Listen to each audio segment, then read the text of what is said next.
Assalamualaikum warahmatullahi wabarakatuh. Innal hamdalillah nahmaduhu wa nasta'inuhu wa nastaghfiruh wa na'udzu billahi min shururi anfusina wa min sayyiati a'malina. Man yahdihillahu fala mudilla lahu wa man yudlil fala hadiya lahu. Asyhadu an la ilaha illallah wahdahu la syarika lahu wa asyhadu anna Muhammadan abduhu wa rasuluh. Ya ayyuhalladzina amanu taqullaha haqqa tuqatih wa la tamutunna illa wa antum muslimun. Ya ayyuhan nasu taqu rabbakumul ladzi khalaqakum min nafsin wahidah wa khalaqa minha zawjaha wa batha minhuma rijalan katsiran wa nisaa'a. واتقوا الله الذي تساءلون به والأرحام إن الله كان عليكم رقيبا يا أيها الذين آمنوا اتقوا الله وقولوا قولا سديدا يصلح لكم أعمالكم ويغفر لكم ذنوبكم ومن يطع الله ورسوله فقد فاز فوزا عظيما أما بعد فإن أصدق الحديث كتاب الله وخير الهدي هدي محمد صلى الله عليه وعلى آله وسلم وشر الأمور محدثاتها وكل محدثة بدعة وكل بدعة ضلالة وكل ضلالة في النار. Ayolah ikhwah, a'azakumullah, kepada seluruh kaum muslimin dan muslimat yang mudah-mudahan dirahmati oleh Allah SWT. Alhamdulillah, kita bersyukur kepada Allah SWT atas segala nikmat yang Allah karuniakan kepada kita. Dan kita bersyukur kepada Allah Subhanahu wa ta'ala diberikan hidayah oleh Allah ke dalam Islam, dan kita membutuhkan hidayah untuk melaksanakan ibadah kepada Allah di dalam Islam. Kita diberikan petunjuk oleh Allah ke dalam Islam, dan kita butuh petunjuk di dalam Islam. Ikhwani fiddin, a'azakumullah, pembahasan kita yang berkaitan dengan hari kiamat, berkaitan dengan hisab, ada beberapa yang sudah kita bahas. Ada yang perlu saya bahas dalam kesempatan ini, yaitu tentang sabda Nabi SAW dalam hadis yang diriwayatkan oleh Imam Bukhari dan Muslim dan juga yang lainnya. Nabi bersabda sallallahu alaihi wasallam, awwalu ma yuqda bainan nasi fid dima, yang pertama akan diputuskan oleh Allah di hari kiamat berkaitan dengan masalah darah. Masalah darah ini masalah besar, masalah membunuh, menumpahkan darah kaum muslimin. Ini masalah besar, dosa besar yang paling besar dosa. Setelah syirik, meninggalkan sholat, dosa paling besar. Kemudian membunuh jiwa manusia. Nyawa seorang muslim itu lebih mulia daripada Ka'bah yang mulia. Untuk perhatikan tuh, nyawa seorang muslim lebih mulia daripada Ka'bah yang mulia. Bahkan dunia ini seluruhnya, seisinya ini hancur, itu lebih ringan dosanya dibandingkan membunuh seorang muslim. Nabi bersabda SAW, la zawalud dunya ahwanu indallahi min qatli rajulin muslim. Hancurnya dunia ini lebih ringan di sisi Allah daripada terbunuhnya seorang muslim. Jadi nggak boleh orang sembarangan menumpahkan darah, membunuh seorang muslim, siapa saja dia orangnya. Apakah dia seorang petugas, dia preman, dia atasan, dia polisi, dia tentara, atau apa saja, nggak boleh sekali-kali menumpahkan darah seorang muslim, nggak boleh membunuh seorang muslim. Ini dosa besar yang paling besar. Yang pertama dihisab dari kiamat masalah ini. Dan Islam datang diantaranya sebagai rahmat bagi umat manusia. Yang biasa orang-orang Arab itu menumpahkan darah, di stop oleh Islam. Nggak boleh menumpahkan darah kecuali yang dibolehkan menurut syariat. itu terjadi dalam peperangan atau yang disebutkan oleh Nabi sallallahu alaihi wasallam. Nabi menyebutkan dalam hadis yang sahih, Nabi bersabda SAW, la yahilu damu mri'in muslimin illa bi ihda thalathin, al-thayyibu zani wan nafsu bin nafsi wat tariku li dinihi al-mufariqu li jama'ah. Nabi menyebutkan SAW, la yahilu damu mri'in muslimin yashhadu an la ilaha illallah wa anni rasulullah illa bi ihda thalathin, al-thayyibu zani wan nafsu bin nafsi wat tariku li dinihi al-mufariqu lil jamaah. Tidak halal darah seorang muslim yang bersyahadat bahwa tidak ilah yang berhak diibadahi melainkan hanya Allah. Artinya tidak ada ilah yang berhak diibadahi dengan benar melainkan hanya Allah. Dan bahwasanya aku adalah Rasulullah, utusan Allah. Kecuali dengan 3 perkara. Yang pertama, ats-tsayyibuz zani, orang yang sudah menikah dia berzina. Yang kedua, wan nafsu bin nafsi, yaitu jiwa dengan jiwa. Artinya orang yang membunuh seorang muslim dia harus dibalas bunuh, diqisas. Yang ketiga, wat tariku lidin al-mufariqu lil jamaah, orang yang murtad dari agama Islam dan dia menyempal dari jamaah kaum muslimin. Hadis ini sahih diriwayatkan oleh Imam Bukhari, Muslim, Ahmad, Abu Daud, Tirmidzi, An-Nasa'i, Ad-Darimi, Ibnu Majah dan yang lainnya. Di sini Nabi menyebutkan la yahilu damu mri'in muslimin yashhadu an la ilaha illallah wa anni rasulullah. Tidak halal darah seorang muslim yang bersaksi bahwa tidak ilah yang berhak diibadahi melainkan hanya Allah dan dia bersaksi bahwa aku adalah Rasulullah illa bi ihda thalathin, kecuali dengan 3 perkara. Yang pertama, ats-tsayyibuz zani, kalau ada orang yang dia sudah menikah, dia berzina, apakah laki, perempuan, dia janda atau duda, dia masih punya suami, dia masih punya istri, atau dia duda atau dia janda, dia berzina, maka hukumannya menurut syariat Islam dia dibunuh dengan hukum rejam, dilempari dengan batu sampai mati. Yang melakukan ulil amri. Ini kalau sudah jelas bahwa dia berzina dan ada saksinya. Yang kedua, an-nafsu bin nafsi, seorang yang membunuh seorang muslim lainnya, dia membunuh dengan sengaja atau menembak dengan sengaja. Orang muslim dibunuh dengan sengaja atau ditembak atau dia dibacok, maka orang yang membunuhnya dia wajib dihukum bunuh, yaitu namanya hukum qisas yang Allah sebutkan dalam surah Al-Baqarah, harus dihukum qisas. Dan Allah juga sebutkan dalam surah Al-Maidah, an-nafsu bin nafs, jiwa dengan jiwa harus dibunuh, yang melakukan ulil amri, pemerintah. Yang ketiga, wat tariku lidin al-mufariqu lil jamaah, yaitu orang yang memisahkan diri dari agama, yaitu murtad dari agama Islam. Bab dalam hadis yang sahih dari Imam Bukhari, man baddala dinahu faqtulu, barang siapa yang merubah agamanya hendaklah kalian bunuh. Yang menurut juga ulil amri, dan juga orang yang menyempal dari jamaah kaum muslimin, yang memerangi jamaah kaum muslimin. Ini yang dibolehkan oleh syariat. Nanti ada tambahan-tambahan yang lain seperti orang yang liwat, orang yang homo harus dibunuh. Itu ulil amri. Dan itu jelas harus ada saksinya semuanya. Jadi masalah ini ikhwani fiddin, masalah darah, masalah yang besar, bukan masalah kecil. Enggak boleh seorang muslim ditumpahkan darahnya, enggak boleh, sama sekali enggak boleh. Berat hukumannya. Di dunia berat, di akhirat berat. Yang pertama dihisab pada hari kiamat masalah darah. Di dalam hadis yang lain disebutkan, dalam hadis, kalau yang hadis riwayat Bukhari dan Muslim, Nabi menyebutkan awwalu ma yuqda bainan nasi yaumal qiyamati fid dima. Yang pertama diputuskan di antara manusia dengan manusia pada hari kiamat adalah masalah darah, masalah pembunuhan. Hadis sahih Bukhari Muslim dari sahabat Abdullah bin Mas'ud radhiyallahu anhu.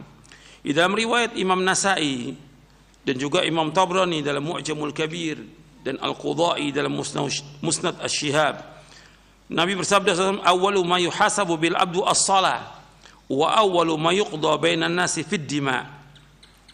Nabi bersabda SAW, yang pertama dihisab seorang hamba di hari kiamat masalah salat, yaitu hubungan antara manusia dengan Allah. Yang pertama salat.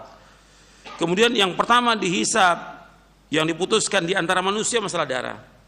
Hadis ini sahih diriwayatkan Imam Nasa'i, Tabrani dalam Mu'jamul Kabir dan Al-Qudai dalam Musnad. Kemudian ikhwan fillah, azakumullah, Nabi sudah berpesan berkali-kali tentang masalah darah ini. Bahkan dalam Hajjatul Wada' Nabi bersabda SAW, fa inna dima'akum wa amwalakum wa a'radakum haramun ka hurmati yaumikum hadha fi syahrikum hadha fi baladikum hadha liyuballighi syahidul ghaib. Sesungguhnya darah kalian, ini Nabi bersabda di padang Arafah, dan ini Nabi ulang berkali-kali di Arafah, di Mina. Nabi ulang-ulang terus ini. Sesungguhnya darah kalian, harta kalian, kehormatan kalian di antara kalian haram, seperti haramnya di hari ini, di bulan ini, di negeri ini. Hendaknya yang hadir menyampaikan kepada yang tidak hadir. Hadis ini sahih diriwayatkan oleh Imam Bukhari dan Muslim dari sahabat Abu Bakrah. Dan Nabi menyampaikan bahwa haramnya darah seorang muslim, nggak boleh ditumpahkan, nggak boleh dibunuh seorang muslim. Siapapun dia orang yang nggak boleh dibunuh orang muslim, kecuali karena yang tadi yang saya sebutkan, karena dia berzina, janda atau duda dia berzina, atau dia masih punya istri atau dia masih punya suami dia berzina, itu hukum rejam. Atau dia membunuh orang muslim lainnya, dia wajib dihukum qisas. Kemudian yang ketiga, orang yang murtad dari agamanya. Dan Nabi juga bersabda, kullu muslimin ala muslimin haramun damu wa malu wa arduh. Setiap muslim dengan muslim lainnya haram darahnya, haram hartanya, dan haram kehormatannya. Hadis sahih riwayat Muslim dan Imam Baghawi dalam Syarh Sunnah dari sahabat Abu Hurairah radhiyallahu anhu. Artinya atas muslim dengan muslim lainnya haram darahnya, nggak boleh ditumpahkan darahnya, nggak boleh. Nggak boleh membunuh, mengancam aja nggak boleh. Orang mengancam seorang muslim dengan pisau nggak boleh, atau mengancam nanti saya bunuh kamu, nggak boleh. Islam hukumnya haram, nggak boleh. Apalagi sampai dia bunuh dengan pisau atau dia tembak, nggak boleh. Haram juga hartanya, nggak boleh diambil hartanya. Nggak boleh orang utang piutang kemudian dia tidak bayar, akan dituntut sampai hari kiamat nanti. Masalah harta ini. Kemudian masalah kehormatan, nggak boleh dirobek kehormatan seorang muslim. Nggak boleh tuduh dengan tuduhan dia berzina, atau dia mengambil barang orang lain, atau dituduh dia teroris, nggak boleh. Ini kehormatan seorang muslim. Jangan gara-gara dia pakai cadar, berjenggot dituduh teroris, berat yang nuduh ini. Ini haram, nggak boleh. Dari mana dia tahu seperti itu? Kehormatan seorang muslim itu mulia. Bahkan Anda perhatikan, dosa yang paling besar juga yang Nabi sebutkan yaitu riba. Nabi sebutkan dosa yang paling besar juga Nabi sebutkan riba. Yang paling ringan dosa riba itu dosanya seperti seorang berzina dengan ibunya, itu yang paling ringan kata Nabi. Sedangkan arba riba yang paling besar merobek kehormatan seorang muslim. Arba riba istitalatu fi ardil muslim kata Nabi. Arba riba yang paling besar dosanya merobek kehormatan seorang muslim. Menuduh nggak boleh dalam Islam. Menuduh dia berzina padahal dia nggak berzina, atau menuduh dia pencuri padahal dia nggak mencuri. Menuduh orang yang jelas mendakwakan dakwah tauhid dituduh dia sebagai ahlul bid'ah, atau menuduh orang-orang yang baik yang sholat berjamaah dituduh teroris. Nggak boleh dalam Islam. Ini kehormatan seorang muslim yang wajib dijaga. Dosanya dosa besar, min arba riba. Dosa riba yang paling besar merobek kehormatan seorang muslim. Maka Nabi ingatkan nih dalam beberapa kesempatan di depan para sahabat waktu haji wada itu lebih dari 100.000 sahabat. Nabi ingatkan terus berulang-ulang ini. Karena membunuh seorang muslim bukan masalah kecil, dosa besar yang paling besar. Sampai Nabi bersabda SAW, la zawalu dunya ahwanu indallahi min qatli rajulin muslim. Lenyapnya dunia lebih ringan nilainya di sisi Allah dibandingkan dengan terbunuhnya seorang muslim. Hadis ini sahih, diriwayatkan oleh Imam Nasa'i dari sahabat Abdullah bin Amr, diriwayatkan juga oleh Imam At-Tirmidzi. Jadi hancurnya dunia lebih ringan dibandingkan terbunuhnya seorang muslim. Dalam hadis yang lain dari sahabat Buraidah radhiyallahu anhu, Nabi bersabda SAW, qatlul mu'min a'zamu 'indallahi min zawalid dunya. Membunuh seorang mukmin dosanya lebih besar di sisi Allah daripada hancurnya dunia. Jadi dunia ini hancur itu lebih ringan dibandingkan seorang muslim dibunuh. Jadi antum perhatikan tuh, satu muslim itu besar nyawanya di hadapan Allah. Makanya nggak boleh orang tumpahkan darah seorang muslim. Itu satu. Apalagi yang dibunuh 2 orang, 3 orang, 4 orang, 6 orang, 7 orang tuh, bahkan banyak lagi kaum muslimin dibunuh. Nggak boleh dalam Islam. Nggak boleh. Dan ini berat. Orang-orang yang membunuhnya berat. Yang menyuruh untuk membunuh juga berat. Dia tidak akan bahagia hidupnya. Perhatikan, nggak akan bahagia. Dan di akhirat akan itu. Dan taubatnya juga berat. Dalam berapa hadis, ada 3 hadis yang sahih, tidak diterima taubatnya orang yang membunuh seorang muslim. Berat hukumannya.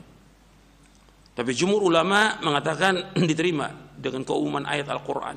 Tapi hadisnya nanti saya bacakan. Bahkan Nabi pernah tawaf. Artinya Nabi SAW ketika tawaf di Ka'bah, beliau mengatakan kepada Ka'bah, ma atyabaki wa atyaba rihaki, ma a'zamaki wa a'zama hurmataki, waladhi nafsu Muhammadin biyadihi la hurmatul mu'min a'zamu indallahi hurmatan minki malihi wa damihi wa irdih. Betapa bagusnya engkau wahai Ka'bah, betapa indahnya engkau, betapa harum aromamu, betapa besar nilai dan kehormatanmu. Namun demi Allah yang jiwa Muhammad berada di tangannya, sungguh kehormatan seorang mukmin lebih besar kehormatannya dibanding kehormatanmu. Bab kehormatan muslim itu ada 3. Pertama hartanya, yang kedua darahnya, yang ketiga adalah kehormatannya. Hadis ini hasan, diriwayatkan oleh Imam Ibnu Majah dari sahabat Abdullah bin Umar, diriwayatkan juga oleh Imam Baihaqi dalam Syu'abul Iman dari sahabat Ibnu Abbas, dan disahihkan, dihasankan oleh Syalbani dalam silsilah hadis as-sahihah di juz yang ke-7. Kemudian juga dari sahabat Ibnu Umar juga ada perkataan demikian. Artinya Nabi menyebutkan bahwa kehormatan atau kemuliaan darah seorang muslim lebih mulia daripada Ka'bah yang mulia. Ini yang sabda Rasulullah SAW, kemudian disebutkan juga oleh dari sahabat Ibnu Umar. Makanya orang yang membunuh seorang muslim, dia nggak akan mengalami ketenangan, sempit hidupnya dia. Nabi bersabda SAW dalam hadis yang sahih yang diriwayatkan oleh Imam Bukhari, Ahmad dan Hakim dan yang lainnya dari sahabat Abdullah bin Umar radhiyallahu anhu, Nabi bersabda SAW, la yazalul mu'minu fi fushatin min dinihi ma lam yusib daman harama. Seorang hamba yang beriman senantiasa berada dalam keapangan agamanya selama ia tidak menumpahkan darah yang diharamkan. Artinya dia tetap mendapatkan kelapangan dalam agamanya, ketenangan, kebahagiaan dalam agamanya selama dia nggak menumpahkan darah seorang muslim. Ketika dia menumpahkan darah seorang muslim, maka dia nggak akan mengalami ketenangan dalam hidupnya, nggak akan mengalami kebahagiaan. Orang yang membunuh seorang muslim nggak akan bahagia hidupnya, dia sempit. Dan itu bisa ditanyakan kepada orang-orang yang pernah membunuh, apakah dia di penjara atau yang lain, tanya pada dia nggak akan mengalami ketenangan. Satu nyawa yang dibunuh itu dia nggak akan mengalami ketenangan, karena akan dituntut sampai hari kiamat. Dia akan dituntut karena hak orang yang dibunuh itu 3. Yang pertama hak dia, yang pertama hak Allah, yang kedua hak dia, yang ketiga hak ahli waris. Hak Allah yaitu dia taubat kepada Allah. Hak yang dibunuh nggak bisa dia minta maaf, dia dibunuh akan dituntut sampai hari kiamat. Yang ketiga hak ahli waris, dari keluarganya maafkan atau tidak dia. Ketika keluarganya maafkan, dia wajib untuk membayar diat 100 ekor unta. Bayar diat 100 ekor unta dia harus bayar kepada keluarganya, ahli warisnya. Ini ketentuan syariat. Semua ada hitungan dalam agama.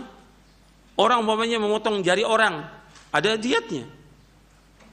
Berapa ekor unta? Hidung, ada, semua ada dalam Islam. Rinci disebutkan dalam surah Al-Maidah. Dan dalam hadis Nabi disebutkan rinci. Jadi nggak sembarangan orang dalam Islam itu untuk melukai orang muslim lainnya, nggak boleh. Orang yang membunuh seorang muslim ancamannya berat. Antum lihat dalam surah An-Nisa di ayat 93. Surah An-Nisa ayat 93. Allah berfirman, "Wa may yaqtul mu'minan muta'ammidan fajaza'u jahannamu khalidan fiha wa ghadiballahu 'alaihi wa la'anahu wa 'adda lahu 'adzaban 'azima." Wa may yaqtul mu'minan, barang siapa yang membunuh seorang mukmin muta'ammidan dengan sengaja, fajaza'u jahannam, maka balasannya neraka jahanam. Khalidan fiha, dia akan kekal dalamnya neraka jahanam. Wa ghadiballahu 'alaihi, Allah murka kepadanya. Wa la'ana, Allah melaknat dia. Wa 'adda lahu 'adzaban 'azima, Allah akan sediakan bagi dia azab yang besar. Allah sebutkan di sini 5. Perhatikan tuh. Membunuh seorang muslim dengan sengaja, jazauhu wa may yaqtul mu'minan muta'ammidan fajazau jahannam, balasannya orang bunuh seorang muslim neraka jahanam. Khalidan fiha, yang kedua kekal dalamnya. Yang ketiga, wa ghadiballahu 'alaihi, Allah murka kepada orang itu. Yang keempat, wa la'anahu, Allah melaknat orang itu. Yang kelima, wa 'adda lahu 'adzaban 'azima, Allah sediakan bagi dia azab yang pedih, azab yang besar. Jadi 5 disebutkan di sini. Dibalas. Yang pertama, dia membunuh dengan sengaja, balasannya pertama neraka jahanam. Yang kedua, kekal dalam neraka jahanam. Yang ketiga, Allah murka kepadanya. Yang keempat, Allah melaknatnya. Yang kelima, Allah menyediakan baginya azab yang besar. Jadi ini perhatikan, nggak sembarangan membunuh seorang mukmin, nggak sembarangan, berat hukumannya. Bahkan ketika ada sekelompok orang membunuh seorang muslim, apakah dia suku atau kelompok atau partai atau dia aparat, sekelompok ini membunuh seorang muslim atau masyarakat membunuh seorang muslim, ini semuanya yang merencanakan untuk membunuh, yang mengatur untuk membunuh, semuanya masuk neraka jahanam. Semuanya. Ini nas. Nabi menyebutkan SAW dalam hadis yang sahih, "Lau anna ahlas samai wal ardi ishtaraku fi damin mu'minin la akabbahumullahu finnar." Seandainya penduduk langit, penduduk bumi bersekutu, berkumpul untuk membunuh seorang mukmin, seorang aja, maka Allah akan menyeret mereka semuanya masuk ke dalam neraka. Allah akan menyeret mereka semuanya ke dalam neraka. Hadis ini sahih li ghairihi, diriwayatkan oleh Imam At-Tirmidzi dan yang lainnya. Hadis ini disahihkan oleh Syekh Al-Albani dalam Sahih At-Targhib wa Tarhib dan juga Sahih Jami' As-Shaghir. Dari sahabat Abu Hurairah dan dari sahabat Abu Sa'id Al-Khudri radhiyallahu anhuma. Artinya kalau mereka merencanakan untuk membunuh seorang muslim, siapa aja, 2 orang, 3 orang, sekelompok masyarakat, sekelompok aparat, atau yang lainnya, membunuh seorang muslim, Allah akan masukkan mereka semua ke dalam neraka. Ini nas hadis, dan hadisnya sahih. Ini masalah besar dan dosa besar yang paling besar.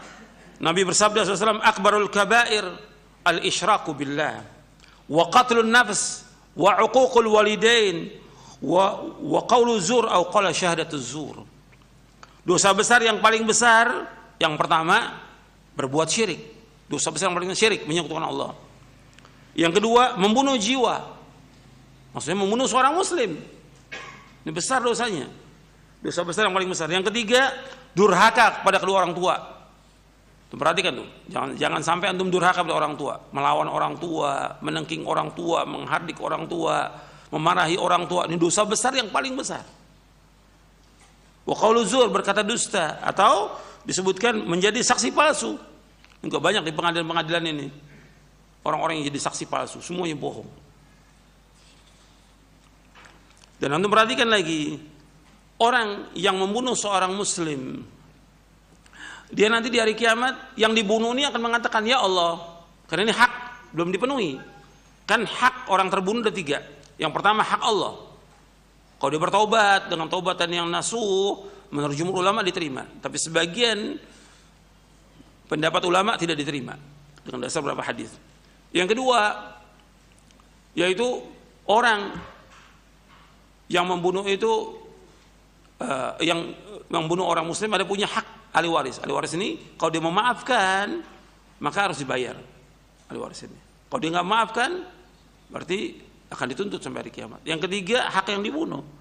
Nah, hak yang dibunuh dia akan berkata kepada Allah di hari kiamat, ya Allah, tanyakan kepada orang ini, karena semua akan dibangkitkan di hari kiamat. Allah Maha Adil. Yang membunuh orang itu, kalau dia bunuh satu orang, kalau dua orang, atau berapa orang yang dia bunuh? Apakah dia aparat? Apakah dia tentara? Apa dia polisi? Atau dia preman? Atau yang lainnya? Berapa yang dibunuh? Nanti yang dibunuh itu akan berkata, ya Allah, tanyakan kepada dia, kenapa dia bunuh saya? Kenapa dia bunuh saya? Berat itu. Pertanyaannya di hari kiamat, bukan di dunia. Di dunia orang bisa mengelak, tapi di hari kiamat nggak bisa. Langsung diadab, dimasukkan oleh kolam neraka. Kenapa saya dibunuh, ya Allah? Ini hadis yang sahih, diriwayatkan oleh Imam Tirmidzi, Nasai, Ibnu Majah. Membunuh orang kafir menurut syariat Islam boleh atau tidak? Orang kafir, tetangga kita, boleh nggak dibunuh? Nggak boleh. Orang kafir dalam Islam tidak boleh, kecuali dalam peperangan antara muslim dengan kafirin. Orang kafir yang dia dilindungi oleh negara nggak boleh dibunuh. Orang membunuh orang kafir yang ada perjanjian, maka dia tidak mencium aroma sorga. Ini hadis sahih. Nabi bersabda, yang diriwayatkan Imam Bukhari dan Ibnu Majah dari sahabat Abdullah bin Amr, Nabi bersabda, "Man qatala mu'ahadan lam yurih ra'ital jannah wa inna rihaha la yujadu min masirati arba'ina aman." Barang siapa yang membunuh orang kafir mu'ahad yang ada perjanjian dengan pemerintah, maka ia tidak akan mencium aroma sorga pada hari kiamat. Padahal aroma sorga itu tercium sejauh perjalanan 40 tahun. Hadis ini sahih, riwayat Bukhari dan Ibnu Majah. Orang membunuh orang kafir aja nggak akan mencium aroma sorga, apalagi dia membunuh seorang muslim. Ini perhatikan, ini berat, membunuh seorang muslim ini berat. Makanya para ulama menjelaskan tentang masalah membunuh seorang muslim ini dosa besar yang paling besar. Makanya Nabi bersabda, ini sabda Nabi. Nabi bersabda, "Kullu dzanbin asallahu ayaghfirahu illa ar-rajulu yamutu kafiran aw ar-rajulu yaqtulu mu'minan muta'ammidan." Semua dosa masih ada harapan untuk diampuni. Semua dosa masih ada harapan untuk diampuni. Kecuali orang yang mati dalam keadaan kafir, tempatnya neraka. Atau orang membunuh seorang mukmin dengan sengaja. Artinya ini nggak diterima taubatnya. Hadis ini sahih li ghairihi, diriwayatkan oleh Imam Ahmad, Nasai dalam Sunan Kubra, Nasai juga dalam Sunan Kubra, dalam Sunannya dan Sunan Kubra. Kemudian Tabrani dalam Mu'jamul Kabir dan Hakim. Ini riwayat dari sahabat Muawiyah radhiyallahu anhu. Kemudian dari sahabat Abu Darda, dia mendengar Rasulullah bersabda, "Kullu dzanbin asallahu yaghfirahu illa man mata musyrikan au man qatala mu'minan muta'ammidan." Setiap dosa masih ada harapan untuk diampuni oleh Allah, kecuali siapa saja yang mati dalam keadaan musyrik, enggak diampuni. Atau siapa saja yang membunuh seorang mukmin dengan sengaja. Hadis ini sahih, diriwayatkan oleh Imam Abu Daud, Ibnu Hibban, Al-Hakim dan yang lainnya. Disahihkan oleh Al-Hakim dan disetujui oleh Az-Zahabi dan juga disahihkan oleh Syekh Al-Albani dalam silsilah ahadits as-sahihah di juz yang kedua. Kemudian dari sahabat Anas bin Malik. Ini dari 3 sahabat yang meriwayatkan. Yang pertama dari Muawiyah, yang kedua dari Abu Darda radhiyallahu anhu, yang ketiga dari Anas bin Malik radhiyallahu anhu. Nabi bersabda sallallahu alaihi wasallam, Rasulullah SAW bersabda, "Aballahu ayyaj'ala liqatilil mu'min taubatan." Allah SWT enggan untuk memberikan taubat kepada orang yang membunuh seorang mukmin. Allah enggan untuk memberikan taubat kepada orang yang membunuh seorang mukmin. Hadis ini sahih, diriwayatkan oleh Imam Ad-Diya Al-Maqdisi dalam kitabnya Al-Ahadits Al-Mukhtarah dan yang lainnya. Disahihkan oleh Syekh Al-Albani dalam silsilah ahadits as-sahihah. Jadi ini tentang hadis dan juga ayat yang tadi dalam surah An-Nisa ayat 93. Orang yang bunuh seorang mukmin tempatnya di neraka. Makanya khilaf di antara para ulama, sebagian mengatakan tidak diterima taubatnya, sebagian ulama. Tapi jumhur ulama menyebutkan diterima taubatnya dengan dasar ayat-ayat Al-Quran dalam surah Al-Furqan, dalam surah Az-Zumar. Surah Al-Furqan ketika Allah menyebutkan tentang orang yang tidak berdoa kepada selain Allah, yang tidak membunuh jiwa, yang diharamkan kecuali dengan jalan yang hak, yang tidak berzina. Barang siapa yang berbuat demikian dia mendapatkan dosa, dia azab, kecuali yang taubat. Nah, kalimat dengan taubat ini para ulama mengambil dalil diterima taubatnya. Begitu juga dalam surah Az-Zumar ayat 53 Allah menyebutkan qul ya ibadiyalladzina asrafu ala anfusihim la taqnatu min rahmatillah innallaha yaghfiru dzunuba jami'a innahu huwal ghafurur rahim. Katakanlah wahai hamba-Ku yang melewati batas asasi mereka, jangan kalian putus asa dari rahmat Allah. Sesungguhnya Allah mengampuni semua dosa dan Allah itu Maha Pengampun dan Penyayang. Jadi di sini ada dua pendapat. Pendapat yang pertama mengatakan tidak diterima, pendapat yang kedua diterima. Di antara pendapat yang mengatakan tidak diterima juga sahabat yang berpendapat demikian.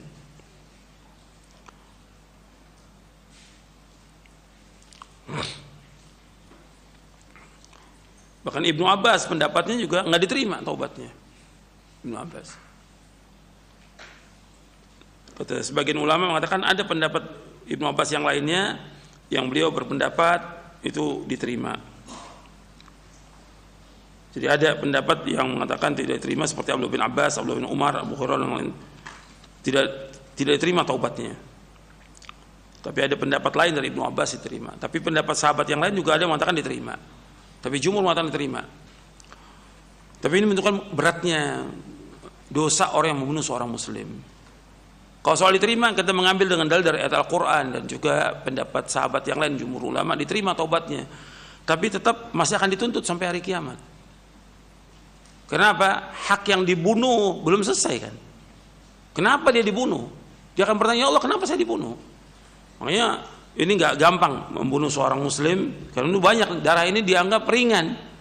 Kalau orang muslim aja gampang-gampang dituduh teroris, dibunuh. Kan mas, ini undang-undang ada kan, dia harus diadili, harus diperiksa segala macam. Ini nggak boleh Islam, siapa aja dia. Kalau ada orang mengatakan kan saya tugas disuruh, nggak boleh taat kan dalam Islam. La ta'ata fi ma'siyatillah innama ta'atu fil ma'ruf. Dalam hadis riwayat Bukhari. Tidak boleh taat dalam berbuat maksiat kepada Allah, siapa saja dia. Atau ulil amri yang paling besar menyuruh. Enggak boleh taat kalau dalam perbuatan apa? Maksiat. Membunuh seorang muslim, maksiat atau tidak? Maksiat itu sebesar paling besar. Enggak boleh dilakukan tugas itu. Enggak boleh. Atau dibilang saya tugas. Yang membunuhnya dosa, yang menyuruhnya juga dosa. Akan diseret semuanya ke neraka. Ini nas Al-Quran dan juga nas hadits Nabi yang sahih, yang wajib kita berhati-hati. Makanya jangan gampang-gampang kita masalah ini. Kadang-kadang gampang perbedaan paham udah nyerang orang lain sampai terbunuh. Kemudian ada yang lain lagi, orang muslim mengambil barang sedikit dibunuh. Ada maling sendal dibunuh, nggak boleh dalam Islam. Ada hukumannya dalam Islam, nggak boleh dibunuh. Ini banyak lagi yang lain yang orang menghakimi sendiri, nggak boleh. Jadi ini saya ingatkan seperti ini karena ini penting dan ini pembahasan kita masih berkaitan dengan hari kiamat. Kesempatan ini masih ada untuk bertobat kepada Allah. Tobat. Karena pendapat jumhur ulama diterima tobatnya, tapi dia tetap harus memenuhi haknya. Syarat-syarat tobat dia penuhi. Kemudian hak ahli waris juga dia harus penuhi. Kalau dia dia bertobat, dia minta maaf sampai dimaafkan. Kalau nggak dimaafkan tetap dituntut dia. Untuk dihukum apa? Hukum qisas. Karena membunuh seorang muslim hukumannya apa? Secara hukum Islam, bunuh yang Allah sebutkan dalam surah Al-Baqarah. Ya ayyuhalladzina amanu kutiba alaihimul qisasu fil qatla. Wahai orang beriman, diwajibkan kalian melaksanakan hukum qisas pada orang-orang yang dibunuh itu. Jadi hukumannya bunuh, nggak ada yang lain udah. Ini menurut syariat.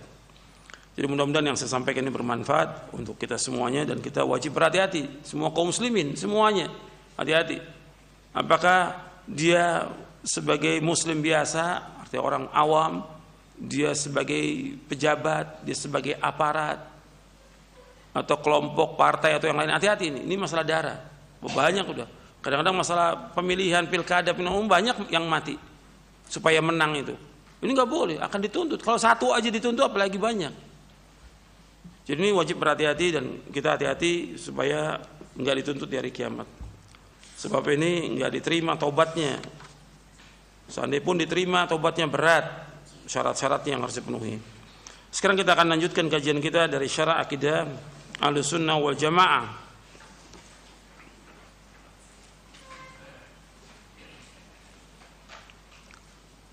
Kita masuk ke poin 36.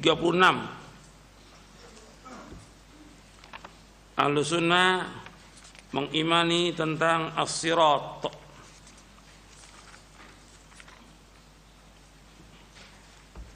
Poin yang ke-36. Ahlussunnah mengimani adanya as-sirat.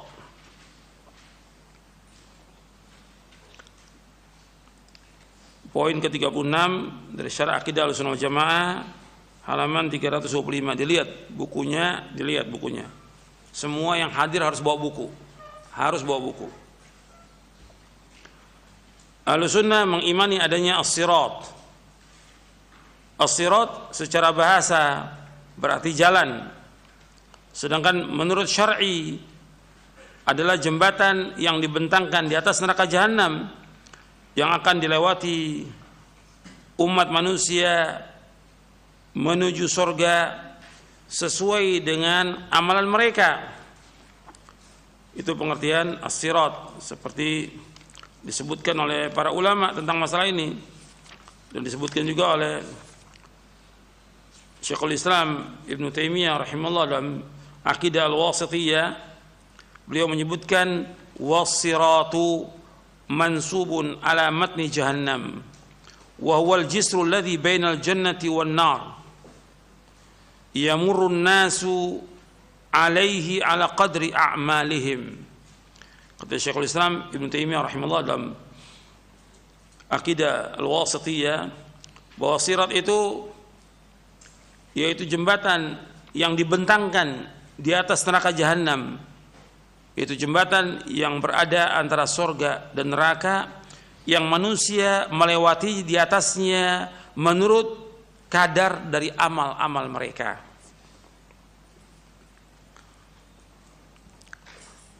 Jadi mereka melewati di atas jembatan itu menurut kadar amal mereka. Jadi as-sirat ini al-jisr, jembatan. Jadi wal jisrul ladzi bainal jannati wan nar. Allah Subhanahu wa taala berfirman, "Wa in minkum illa wariduha kana 'ala rabbika hatman maqdiyya. Thumma nunajjil ladzina taqaw wa nadharu adh-dhalimina fiha jathiyya." Dan tidak ada seorang pun di antara kalian yang tidak mendatanginya, itu neraka. Hal itu bagi Rabbmu adalah suatu ketentuan yang sudah ditetapkan. Kemudian kami akan menyelamatkan orang-orang yang bertakwa dan membiarkan orang-orang yang zalim di dalam neraka dalam keadaan berlutut. Dalam surah Maryam ayat 71 ayat 72. Abdullah bin Mas'ud radhiyallahu anhu, Qatadah dan Zaid bin Aslam radhiyallahu anhu ajma'in menafsirkan ayat di atas bahwa yang dimaksud adalah melewati as-sirat. Sedangkan sahabat Ibnu Abbas dan lainnya menafsirkan dengan masuk neraka lalu dikeluarkan kembali diselamatkan Allah berdasarkan ayat 72 tersebut. Dan pendapat yang kuat adalah yang menafsirkan dengan melewati sirat. Wallahu a'lam. Jadi wa imminkum illa wariduha, dan tidak ada seorang pun dari kalian melainkan akan mendatangi neraka. Sebagian sahabat menafsirkan memasuki neraka. Tapi sebagian mengatakan tidak, melewati neraka. Dan ini pendapat dari sahabat yang lain. Pendapat Abu Mas'ud, Qatadah, Zaid bin Aslam yang lain. Dan ini pendapat yang dikuatkan oleh para ulama. Artinya melewati sirat. Wa in minkum illa waridwa artinya setiap kalian akan mendatanginya, maksudnya mendatangi sirat. Akan melewati sirat di atas neraka jahanam. Dan ini pendapat para ulama seperti disebutkan juga oleh Syekhul Islam Ibnu Taimiyah dalam Majmu' Fatawa di juz yang keempat. Beliau ketika menjelaskan tentang al-murad bil wurud wa imminkum illa wariduha. Al-wurud al-madhkur fil ayah wa huwa al-mururu 'ala sirati, yaitu melewati sirat. Bagaimana penjelasan Imam An-Nawawi di dalam syarah Sahih Muslim, kata Imam Nawawi, was sahihu anna al-murada bil wurudi fil ayati al-mururu 'ala sirat. Yang benar yang dimaksud dengan wa minkum illa wariduha, setiap kalian akan melewatinya, maksudnya melewati sirat dalam syarah Muslim. Begitu juga dikatakan oleh Imam Ibnu Abil Izz Al-Hanafi dalam syarah Aqidah At-Tahawiyah. Beliau juga menyebutkan demikian, wal azhar wal aqwa annahu al-mururu 'ala sirat. Yang paling jelas, paling kuat yaitu melewati sirat. Begitu juga Syekh bin Baz menyebutkan dalam Fatwa Al-Islamiyah, dia menyebutkan al-muradu bil wurudi al-mururu 'ala sirat. Yang dimaksud dengan mendatanginya yaitu melewati sirat. Ini penjelasan para ulama tentang masalah ini. Artinya sebelumnya sudah saya jelaskan tentang para sahabat seperti Abdullah bin Mas'ud, Qatadah, Zaid bin Aslam radhiyallahu majma'in. Mereka menafsirkan yaitu melewati sirat. Dan dalilnya pertama ayat Al-Quran. Kemudian hadis Nabi, ada beberapa hadis menyebutkan tentang melewati sirat. Dan orang yang melewati sirat itu tergantung daripada amal-amal mereka. Disebutkan bahwa orang melewati sirat itu tergantung daripada amal-amal mereka. Yang melewatinya, wa minhum may yamurru kalamhil basar, wa minhum may yamurru kal barq, wa minhum may yamurru karrih, wa minhum may yamurru kal farasil jawad, wa minhum may yamurru karikabil ibil, wa minhum man ya'du adwa, wa minhum man yamshi mashyan, wa minhum man yazhafu zahfan, wa minhum man yukhtafu wa yulqa fi jahannam. Di dalam riwayat Bukhari dan Muslim disebutkan bahwa Nabi SAW bersabda tentang orang yang melewati sirat. Yang pertama, melewati sirat secepat kedipan mata, secepat kilat, kemudian seperti angin, kemudian seperti burung yang terbang, seperti orang berlari, seperti orang berjalan, dan ada yang merangkak. Mereka dibawa oleh amal perbuatannya. Pada saat itu Nabi SAW berdiri di atas jembatan dan berdoa, Allahumma sallim sallim. Disebutkan, Ya Rabbi sallim sallim. Ya Allah, selamatkanlah, selamatkanlah. Pada kedua sisi jembatan itu ada kalalib yakhtabun nas bi'amalihim. Jadi ada kalalib, yaitu kait-kait yang digantungkan. Jadi ada pengait, besi pengait itu yang bengkok begini untuk mengait orang yang melewati sirat itu. Dia dikait, diambil terus amalnya, diseret tuh, dimasukkan ke dalam neraka. Waliyadzubillah, nasallallahu alaihi. Diperintahkan oleh Allah untuk seperti itu, mengait siapa saja yang telah diperintahkan kepadanya. Maka ada yang terkoyak tetapi dia selamat, ada pula yang dicampakkan ke dalam neraka. Hadis ini diriwayatkan oleh Imam Bukhari, Muslim dari sahabat Abu Sa'id Al-Khudri radhiyallahu an. Jadi yang melewati sirat itu ada yang melewatinya, yang pertama seperti kedipan mata, cepat sekali dia lewat. Kemudian yang kedua, ya jelas yang pertama kali melewatinya adalah para anbiya wa rasul alaihi wassalatu wassalam. Mereka berada di ujung sirat itu mendoakan umatnya, masing-masing nabi mendoakan umatnya agar mereka selamat melewati sirat. Allahumma sallim sallim. Yang kedua, secepat kilat. Yang ketiga, seperti angin. Yang keempat, seperti burung terbang. Yang kelima, seperti orang yang berlari. Yang keenam, seperti orang yang berjalan. Dan riwayat disebutkan seperti kuda yang lari cepat, atau seperti rombongan onta yang berjalan dengan perlahan. Jadi yang berjalan itu seperti rombongan onta. Kemudian wa minhum mayamshi mashyan, berjalan biasa, wa minhum yazhab, ada juga yang berjalan dengan merangkak. Dan mereka akan diberikan cahaya oleh Allah tergantung daripada amalnya. Orang-orang munafik nggak diberikan cahaya sama sekali. Seperti Allah sebutkan dalam Al-Quran, dalam surah Al-Hadid. Orang munafik ada cahayanya dan lewat kemudian ditarik oleh kalalib, dimasukkan dalam neraka. Orang-orang muslim, orang-orang mukmin tergantung daripada amalnya. Ada yang masuk neraka dengan sebab perbuatan dosanya, dia masuk neraka. Dikait dia oleh pengait-pengait itu. Karena disebutkan dalam hadis ada pengaitnya. Disebutkan ada pengait, ada kalalib. Bahkan ada disebutkan juga ada khotatib, artinya yang menarik dengan cepat itu, kail-kail.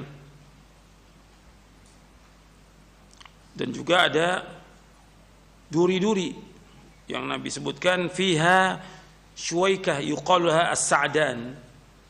Jadi duri-duri yang seperti pohon sa'dan yang menarik orang ke dalam neraka. Ini disebutkan dalam hadis Muslim.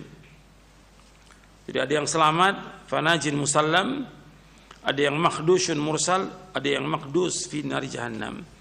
Jadi ada yang selamat, kemudian ada yang selamat tapi dia terkoyak tubuhnya. Ada kemudian juga yang dicampakkan dalam neraka. Jadi tergantung daripada amalnya. Dan orang bisa melewati sirat ini kalau dia memang dalam hidupnya ini dia betul-betul melaksanakan tauhid kepada Allah, menjauhkan syirik, melaksanakan sunnah, menjauhkan bid'ah, dan melakukan amal-amal saleh. Kalau maksiat jelas tetap orang muslim nggak bisa lepas dari maksiat. Ada yang kemudian nanti di hari kiamat dia diterima taubatnya oleh Allah Taala. Selama dia bertauhid kepada Allah, maka akan diampunkan dosa-dosanya dia. Dan itu janji Allah. Dan Nabi sebutkan dalam hadits qudsi, Allah berfirman, ya ibna Adam, lau ataitani bi qurabil ardi khataya thumma laqitani la tusyriku bi syai'an la ataituka bi qurabiha maghfiratan. Wahai anak Adam, seandainya engkau datang kepadaku dengan sepenuh bumi dosa dengan syarat tidak berbuat syirik kepadaku, aku akan datang kepadamu dengan sepenuh bumi ampunan. Jadi selama dia bertauhid kepada Allah, dosa-dosanya masih akan mungkin diampunkan oleh Allah Ta'ala. Tapi ada yang kemudian dia lewat, tapi dia karena banyak dosanya dia ditarik, dimasukkan ke dalam neraka. Kalau orang kafir jelas sudah semua masuk neraka. Orang kafir kekal dalam neraka selama-lamanya kalau orang kafir. Munafik juga demikian, munafik i'tiqadi, tempatnya neraka. Dan tentang sirat ini disebutkan oleh sahabat Abu Sa'id Al-Khudri radhiyallahu an tentang sifat sirat. Sirat ini lebih halus daripada rambut dan lebih tajam daripada pedang. Annal jisr adaqqu minasy-sya'ra ahaddu minas-sayf. Dalam riwayat Muslim disebutkan bahwa jembatan itu lebih halus daripada rambut dan lebih tajam daripada pedang. Bagaimana? Wallahu alam. Kita yang berkaitan dengan hari kiamat itu nggak boleh menanyakan tentang bagaimana, karena gaib bagi kita dan Nabi nggak menjelaskan. gaib bagi kita. Maka kita wajib mengimani. Bagaimana? Nggak ada pertanyaan bagaimana. Karena masalah gaib dan Nabi nggak menjelaskan sallallahu alaihi wasallam. Wajib kita mengimaninya. Dan nggak ada juga dikatakan seperti sirat itu seperti rambut dibelah 7, nggak ada itu. Nggak ada. Yang ada ahadu, yang ada adaqqu minasyar, ahadu minas saif. Itu yang ada. Itu riwayatnya. Diriwayatkan Imam Muslim dari sahabat Abu Sa'id Al-Khudri, artinya mauquf dari sahabat Abu Sa'id, bahwa jembatan itu, jembatan sirat itu adalah lebih halus daripada rambut, lebih tajam daripada pedang. Kita tidak tahu bagaimana nanti di hari kiamat, wallahu a'lam, kita nggak tahu. Maka kita wajib mengimani. Bagaimana lebih halus orang bisa lewat, ini sudah kekuasaan Allah SWT. Nanti juga ada orang-orang yang dikumpulkan nanti di hari kiamat, dia berjalan dengan kepalanya, kakinya di atas. Jadi orang-orang kafir ini kepalanya di bawah, kakinya di atas. Ini udah kekuasaan Allah. Kalau Allah mampu memberikan manusia jalan dengan kakinya, Allah juga mampu untuk menjalankan mereka dengan kepalanya. Terbalik dia. Karena Allah sebutkan dalam surah Al-Mulk, apa may yamshi mukibban ala wajhi ahda amma yamshi ala siratal mustaqim. Allah sebutkan dalam surah Al-Mulk. Apakah orang berjalan dengan kepalanya itu lebih dapat petunjuk daripada orang berjalan di atas siratal mustaqim? Dan sirat ini berbeda dengan siratal mustaqim. Perhatikan ya. As-sirat ini berkaitan dengan di hari kiamat. As-sirat al-mustaqim berkaitan di mana? Di dunia ini. Maka kita minta ihdina as-siratal mustaqim. Ya tunjuk kami ke jalan yang lurus. As-sirat al-mustaqim yang disebutkan dalam Al-Quran, dalam surah Al-Fatihah, yang dimaksud yang pertama yaitu kebenaran, yang kedua al-Islam, yang ketiga Al-Quran, yang keempat Abu Bakar dan Umar. Itu 4 penafsiran daripada as-sirat al-mustaqim yang disebutkan oleh Al-Hafidh Ibnu Katsir dalam tafsirnya.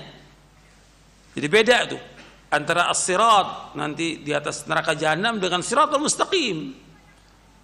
Kita minta kepada Allah minimal 17 kali, kita minta kepada Allah ihdinas siratal mustaqim, ya Allah tunjukkanlah kami ke jalan yang lurus.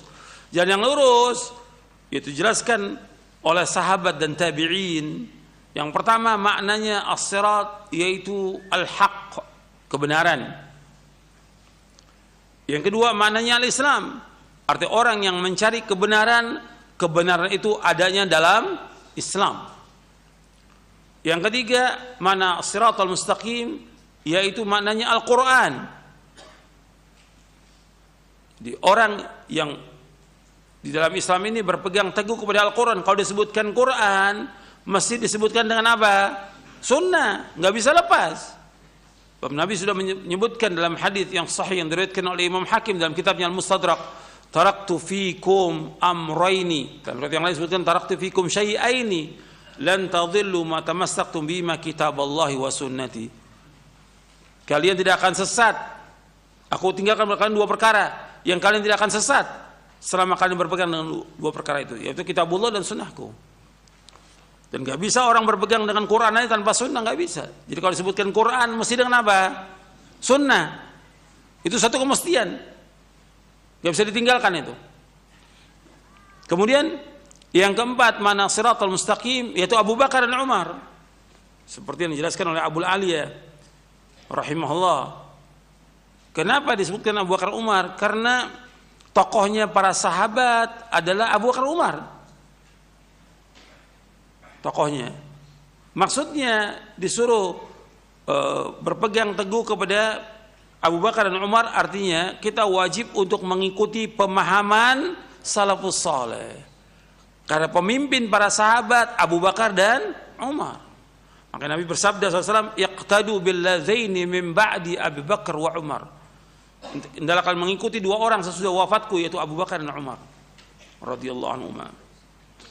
Jadi 4 ini penafsiran siratal mustaqim. Jadi orang yang mencari kebenaran dalam Islam. Islam sumbernya Quran dan as-sunnah. Quran Sunnah harus dipahami dengan pemahaman salafus saleh. Maka setelahnya ayat mengatakan ihdinas siratal mustaqim siratal ladzina an'amta alaihim. Itu jalannya orang-orang yang kau beri nikmat mereka. Yang diberikan nikmat yang pertama para nabi, para rasul. Kemudian setelah itu syuhada, yang ketiga salihin. Seperti yang Allah sebutkan di dalam surah An-Nisa. Dalam surah An-Nisa di ayat 69. Wa man yuti'illaha war rasul fa ulaika ma'al ladzina an'ama Allahu 'alaihim minan nabiyyin was-siddiqin wasyuhada was-salihin wa hasuna ulaika rafiqa.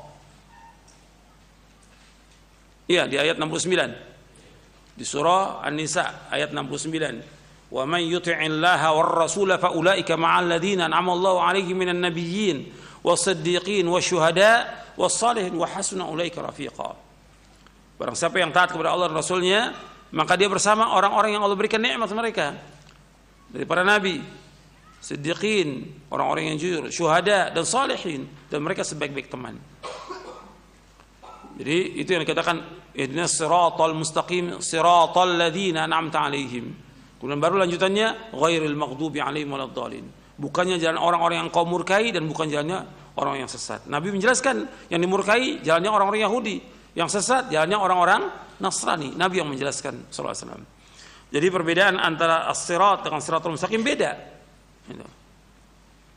Dan di sini Anda perhatikan di buku ini ada penjelasannya tentang siratal mustaqim. Nanti Anda lihat di halaman 15 tentang as-sirat al-mustaqim,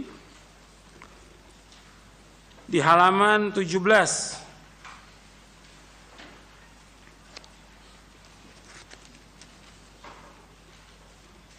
dan ayat halaman 17-18 di mukadimah buku ini. Nanti Anda bisa baca ya penjelasan tentang ihdinas siratal mustaqim.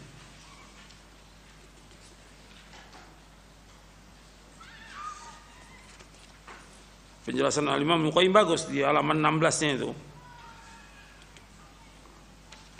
Bahwa jalan itu harus kita tempuh mengikuti jalannya para sahabat. Karena semua jalan terkunci kecuali satu jalan yang berhubungan langsung kepada Allah, yaitu jalan yang telah ditempuh oleh para sahabat. Nanti Anda melihat. Kemudian selanjutnya kita kembali. Apabila mereka telah menyeberangi jembatan itu, artinya melewati sirat, mereka akan diberhentikan di qantarah, jembatan kecil antara surga dan neraka. Lalu masing-masing mereka saling mengqisas, membalas atas kezaliman yang pernah mereka lakukan di dunia. Sehingga apabila mereka sudah dibersihkan dan disucikan, baru mereka diizinkan untuk masuk ke surga. Jadi syarat untuk masuk surga itu harus bersih dari semua dosa, syaratnya. Makanya ketika ada orang muslim yang dia berbuat dosa, dia akan dicuci dalam neraka sampai bersih dari dosanya. Karena nggak boleh masuk orang yang kotor, harus bersih masuk ke dalam surga itu.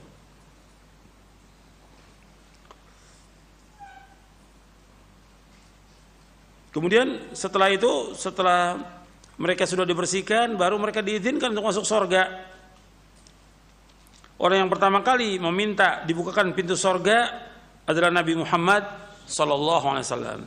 Yang pertama kali minta untuk buka pintu surga Nabi Muhammad sallallahu alaihi wasallam. Wa awwalu man yastaftihu babal jannah Muhammadun sallallahu alaihi wasallam. Wa awwalu man yadkhulul jannata minal ummatu sallallahu alaihi wasallam. Jadi yang pertama minta dibuka pintu surga yaitu Nabi Muhammad SAW. Ini dalam riwayat Muslim dari sahabat Anas dan juga Imam Ahmad. Kemudian kata Nabi SAW dalam riwayat Muslim dari sahabat Anas, ana awwalu syafi'in fil jannah, ana awwalu man yaqra'u babal jannah. Aku yang pertama kali memberikan syafaat orang untuk masuk ke dalam surga. Dan aku yang pertama kali mengetuk pintu surga. Pertama kali. Aku pertama kali yang mengetuk pintu surga. Dan dari umatnya yang pertama kali umat Nabi Muhammad SAW. Meskipun umat Nabi Muhammad yang terakhir. Kata Nabi, nahnu as-sabiqun al-awwalun, nahnu al-akhirun as-sabiqun yaumil qiyamah. Nahnu al-akhirun, kita ini akhir, umat yang terakhir. Tapi as-sabiqun, yang pertama nanti masuk surga. Yang diizinkan umatnya Nabi Muhammad sallallahu alaihi wasallam. Maka antum bersyukur, kita bersyukur menjadi umat Nabi Muhammad sallallahu alaihi wasallam. Dan pintu surga itu ada 8 dan luasnya antara timur dan barat. Pintu surga itu.